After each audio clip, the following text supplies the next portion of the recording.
No matter how you work, whether it's sitting in front of your computer, accessing it remotely, or connecting to it from a VPN, you need and expect to have access to your data once connected. You can see your local drives from this PC. I have a local disk C and access to a Google Drive. People sometimes keep all of their data on their computer's hard drive or a drive connected to it, and others only use cloud options like Google Drive or OneDrive. These and others like Dropbox can be used as primary storage and/or as backup storage. Take a minute now to see what kind of storage you have configured on your own computers. If you look closely at my configuration here, you'll see that I also have a OneDrive account. You may find you have both as well. I believe that when given a choice, the cloud is often the easiest to use and manage and the most reliable. Google Drive and OneDrive offer integration with Windows, as you can see here, meaning you can view and work with files from File Explorer and access your data from virtually anywhere. For instance, I can use these folders as if they were on my own drive, and I can configure syncing so that files are always up to date on both. These cloud options almost always offer collaboration tools too, along with robust Office products.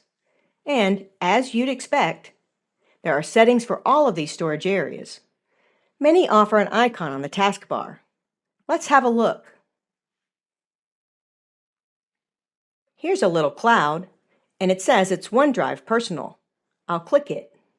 And here, as you might suspect, is the Settings cog. Let's look at the settings.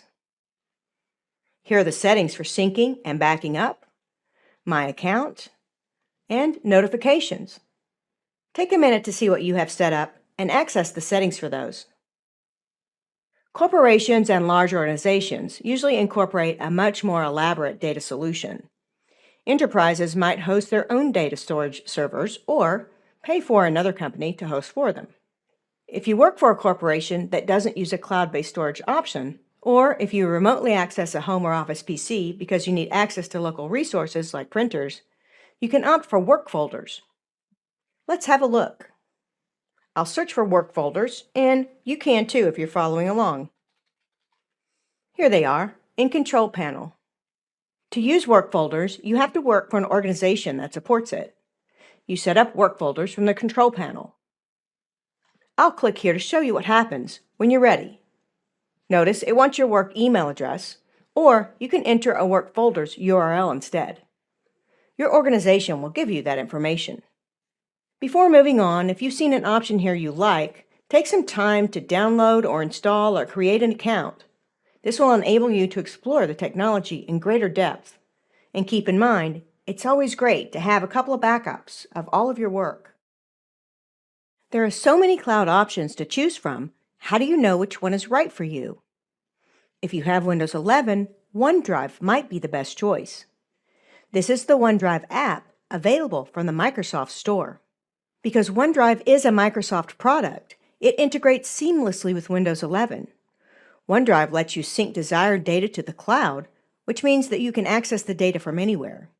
And OneDrive is already available in File Explorer.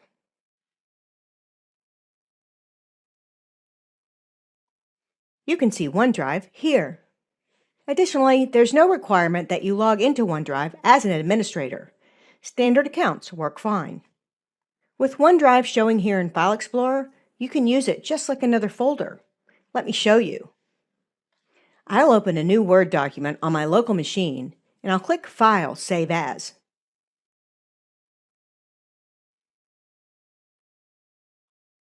You can see when I click Save As that I have access to my personal OneDrive account. You might also notice that I have a OneDrive option for my college as well. You might see this too. While inside File Explorer, you can also use the OneDrive folder to drag and drop files to and from. This makes it easy to use OneDrive as a backup storage area for your most important files. For instance, I have a file on my desktop called Company Project Notes. I can very easily drag that over to my OneDrive personal account, and when I click it, you'll see it's there. I can also drag and drop inside this window, and I could put this in my OneDrive Documents folder. If you look at File Explorer and don't see a OneDrive link, though, that means you're logged in with a local account. You're going to need to log in with your Microsoft account if that's the case. Let me show you one more thing before we move on. This is OneDrive in a web browser. You can see I have my desktop, my documents, personal vault, and pictures, just like we saw earlier in the app. You can see that I updated the Documents folder about a minute ago, and that's when I moved the file there. Are you still on the fence about OneDrive? Here are a few extra things to know about it. As I mentioned earlier, it integrates seamlessly with Windows 11. It automatically syncs data to the cloud. It's available in File Explorer, and it's free. You can get a OneDrive app for iPads, iPhones, Macs, and Android phones. OneDrive Online offers access to Office Online, where you can create data directly on the web. You can control what's synced and shared and what's not. And you can store just about anything on OneDrive, including pictures, videos, documents, and so on, provided you stay under the current limit for free storage. You can buy additional storage for OneDrive, and it's not very expensive, around $1 a month. If you think OneDrive is a good option for your personal data, log into OneDrive now with your Microsoft account. If it's the first time you've used it, you'll be prompted to set it up. If you've used it before, you'll see the files you've saved there. Microsoft OneDrive is integrated into Windows 11. It's available in File Explorer on your device, and it's available on the web. You can log into either with your Microsoft account. Although you can use OneDrive with its default settings, it's much better to work through the configuration options. Open File Explorer on a Windows 11 machine that you've logged into with your Microsoft account. In File Explorer, right-click OneDrive. Notice the options. Here's View Online. Let me show you what happens when I click this. I have access to my files and my folders, and OneDrive's even created some memories for me from my photos. Let's right-click again. Locate Settings, and click it. These are the settings you can configure for OneDrive. From Sync and Backup, you can manage your backup and choose which folders you want to sync. Let's click that. Here we go. You can see here that I've configured Desktop, Documents, and Pictures to be backed up. I can also opt to save photos and videos, and save screenshots I captured to OneDrive. Notice the preferences to log in when you sign into Windows, and that you can pause syncing when over a metered network. There are advanced settings if you're thinking about collaborating online, or if you need to limit the download rate or the upload rate. Let's click Account. Here's your account, and here's where you choose the folders you want to sync. If you remember from earlier, I was syncing Desktop, Documents, and Photos. If I want to choose more folders, I simply click here. OneDrive also offers a personal vault.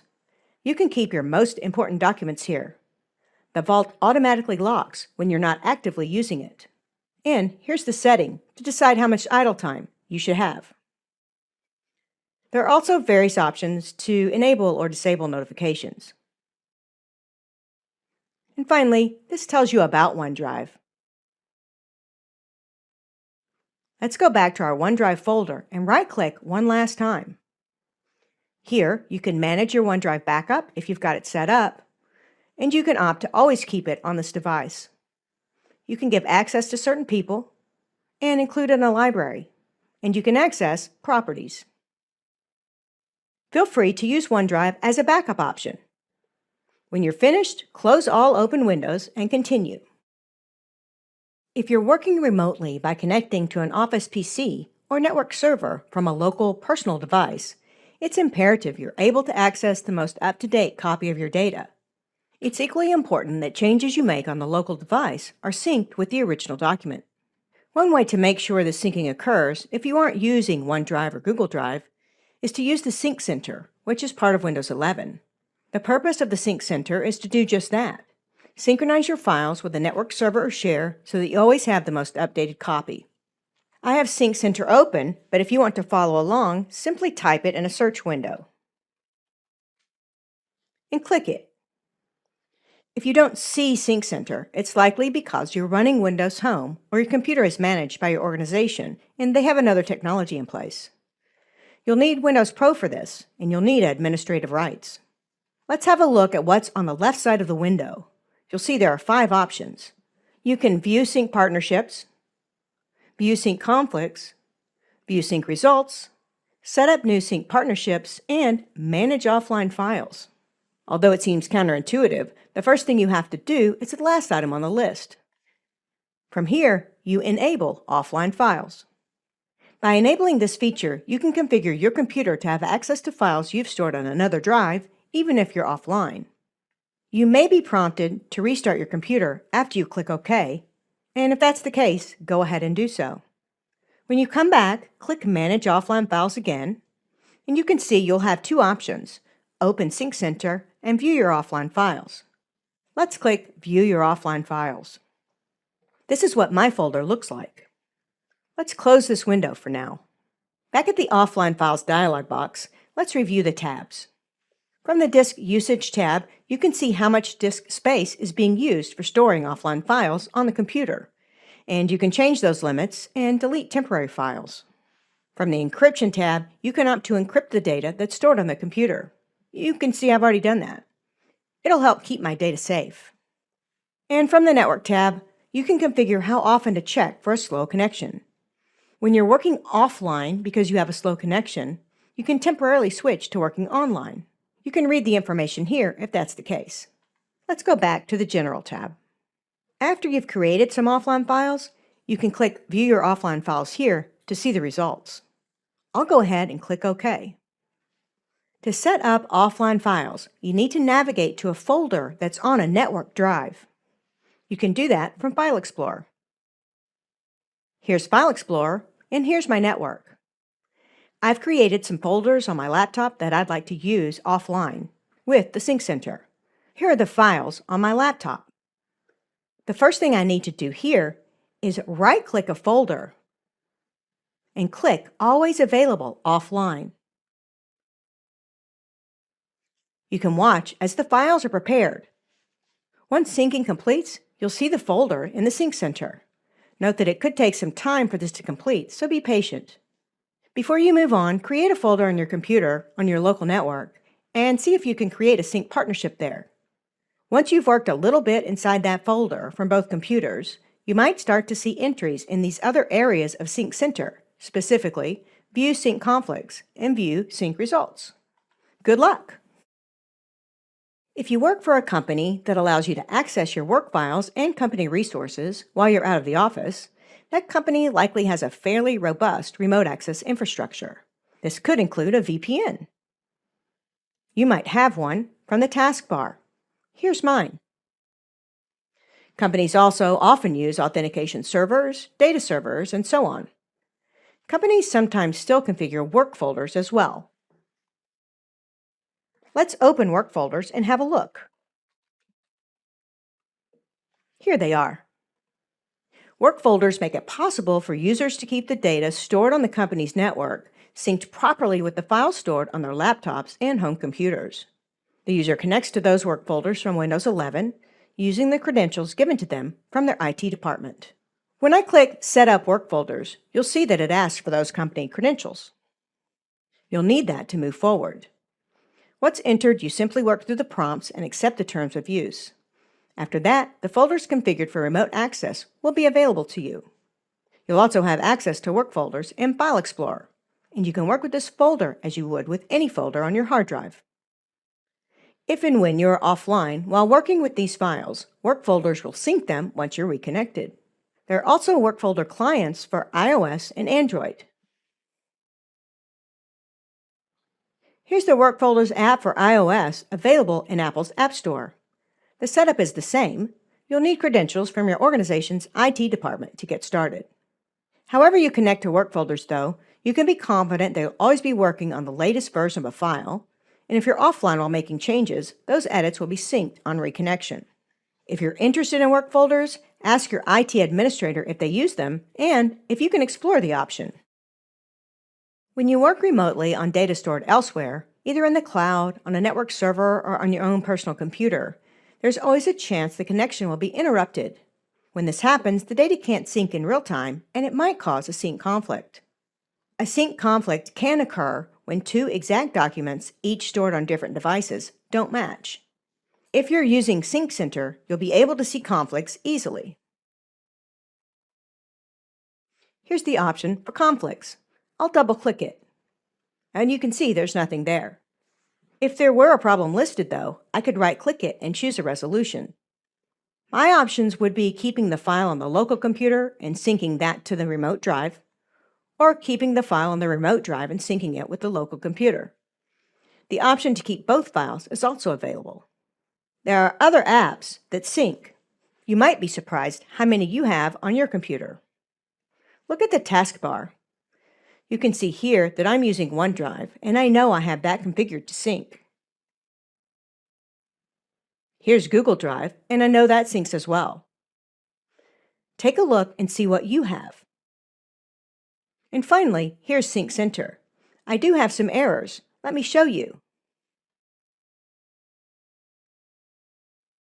Here are sync results.